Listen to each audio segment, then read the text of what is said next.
Solidarity, Courage, and Heart by Abby Lewis.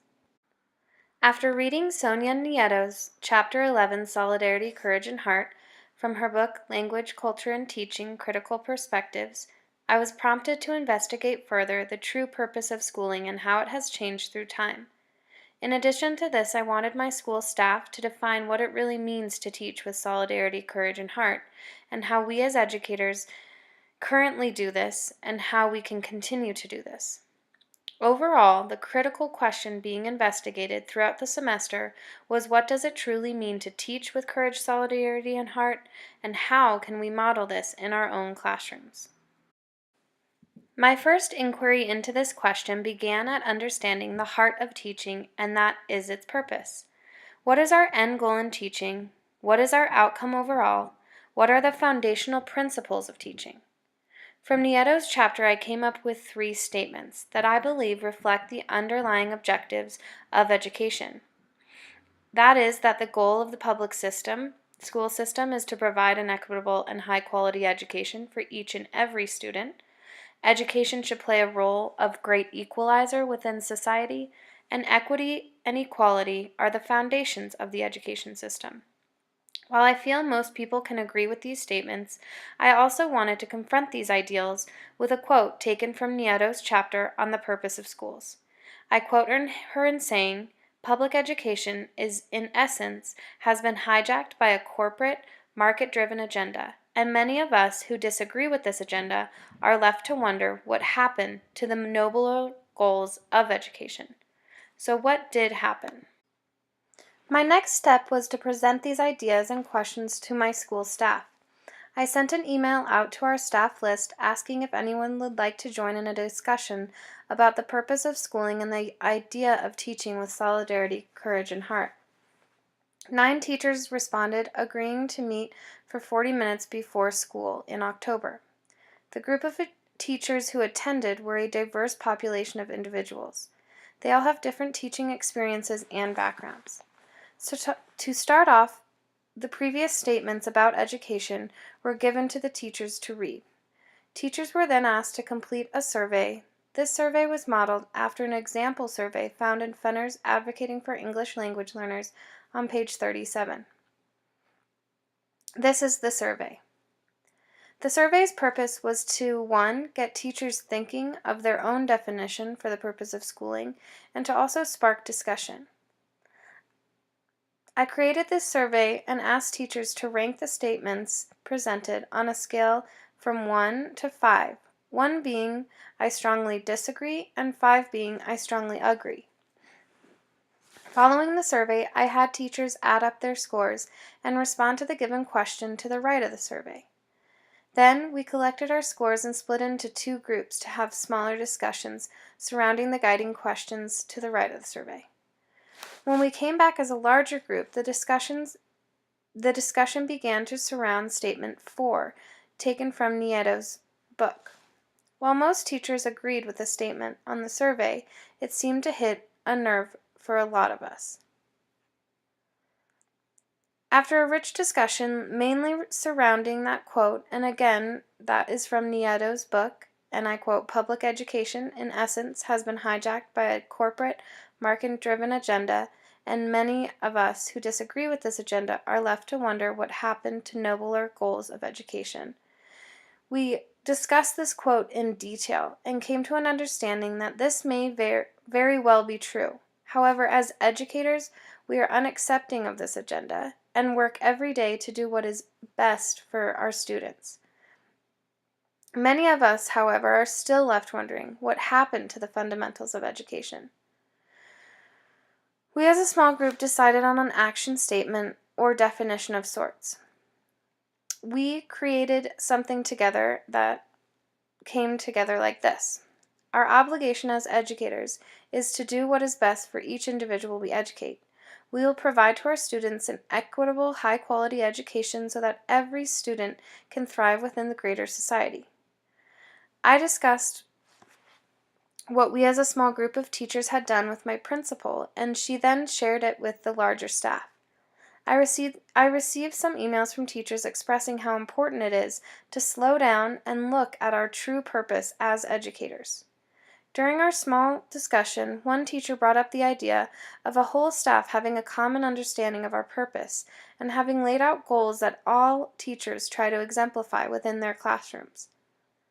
This made me think of a quote from Fenner's Advocating for English Language Learners, and I quote, "In order for educators to serve as advocates for the English learners in their classroom and their schools, they must first become open to the notion that every one in the school is responsible for the success of its ELs."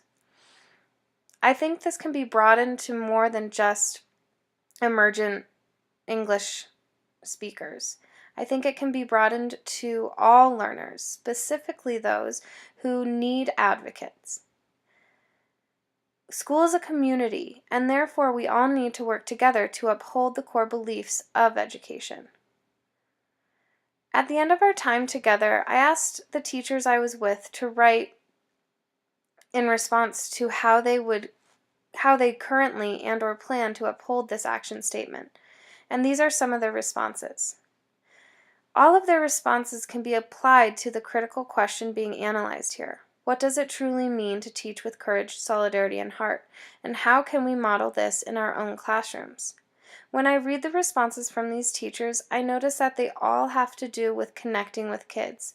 They all have to do with developing a playground of showing courage with students, showing solidarity, and definitely showing heart. So, what needs to happen to provide equitable educational opportunities for linguistically and culturally diverse students? Sonia Nieto puts it well in stating, quote, "Time, attention, and hard work. It means becoming learners of one's students and stepping into, as much as possible, their realities and their worlds." I believe you can more simply put this as, teachers need to have solidarity, courage, and heart in their classrooms, all day, every day.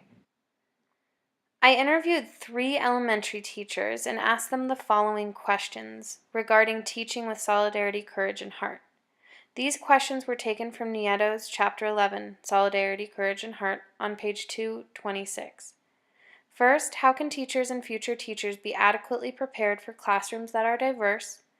2, what kinds of dispositions and abilities do teachers need to teach in today's diverse schools, and how do they develop these?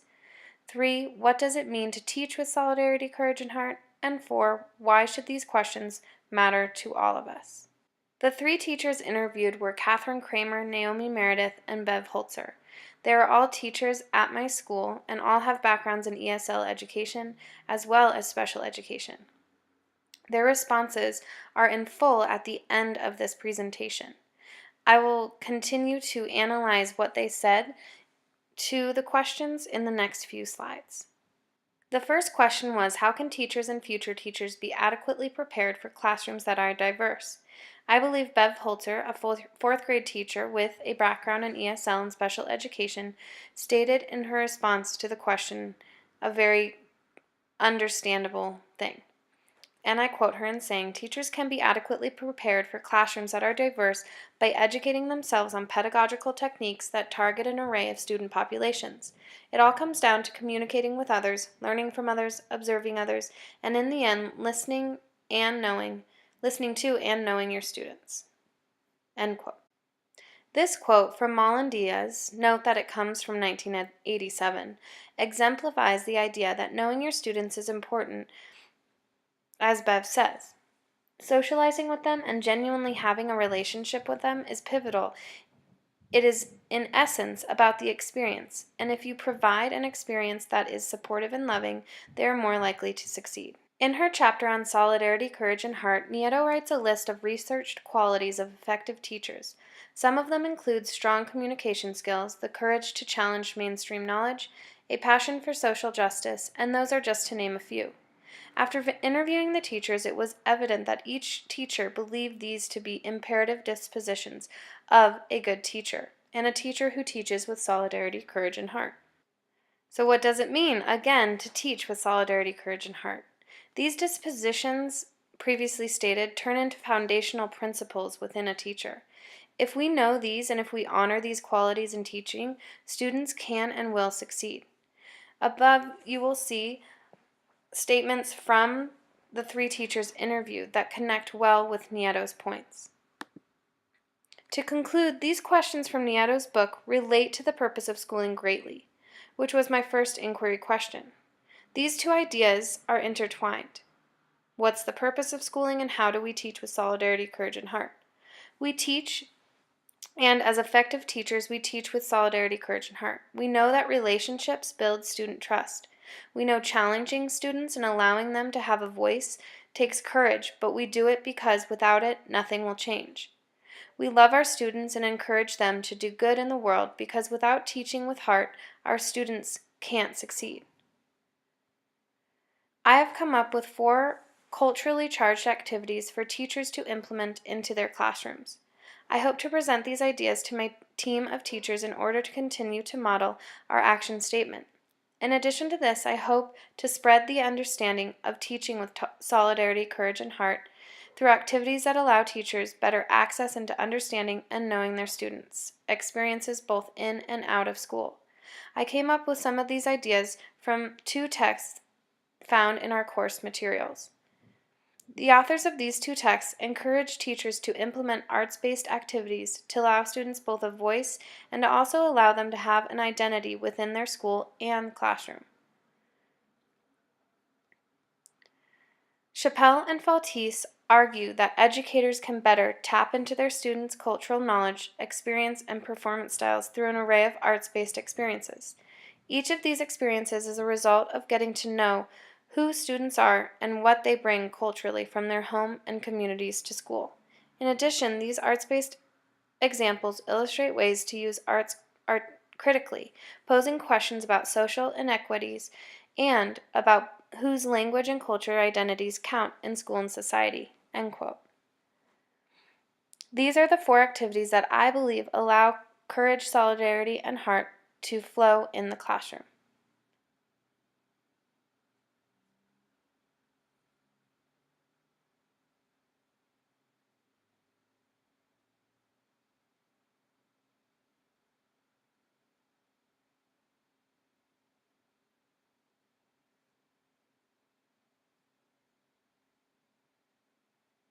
The following are full responses to the questions asked of the 3 interviewed teachers. Thank you, and I hope that what you have heard today allows you to have a better understanding of what it really means to teach and how the 3 adjectives of solidarity, courage, and heart are true foundational exemplars for teaching. Multicultural education.